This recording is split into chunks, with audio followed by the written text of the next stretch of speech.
மாம்பழ ஜூஸை தான் நம்ம பார்த்துருக்கோம். மாம்பழ துண்டுகளை பார்த்துருக்கீங்களா? அதுதான் இவரு, அதாவது ஸ்லைஸ் துண்டுகள்.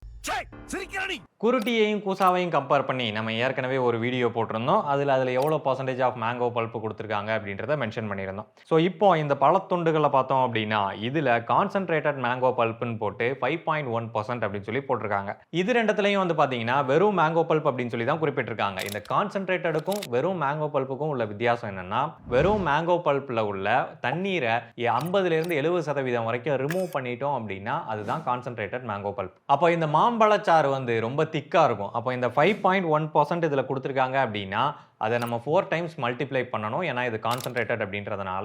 அப்போ 20.4% அளவுக்கான வெறும் மேங்கோ பல்ப் இதில் இருக்கு. ஸோ நம்மள நிறைய பேர் என்னையும் சேர்த்து தான் இந்த பர்சன்டேஜை வச்சு தான் முடிவு பண்ணுறோம் இல்லையா, எந்த அளவு அதில் ரியலான ஃப்ரூட் வந்து சேர்க்குறாங்க அப்படின்னு சொல்லிட்டு. ஸோ அப்போ இதை கம்பேர் பண்ணும்போது இதில் கம்மியான அளவு பர்சன்டேஜில் தான் போட்டிருக்காங்க. ஆனால் போட்டிருக்கிறது கான்சன்ட்ரேட்டட் பல்ப். அதை நார்மல் பல்ப்பாக கன்வெர்ட் பண்ணும்போது தான் ஆக்சுவலான மேங்கோ பல்ப் எவ்வளோ சேருது அப்படின்றது நமக்கு தெரியும். அப்போ பழத்துண்டுகளை நீ ரெக்கமெண்ட் பண்ணுறியா அப்படின்னு சொல்லி கேட்டிங்கன்னா அப்படிலாம் ஒன்று நான் சொல்லவே இல்லையே.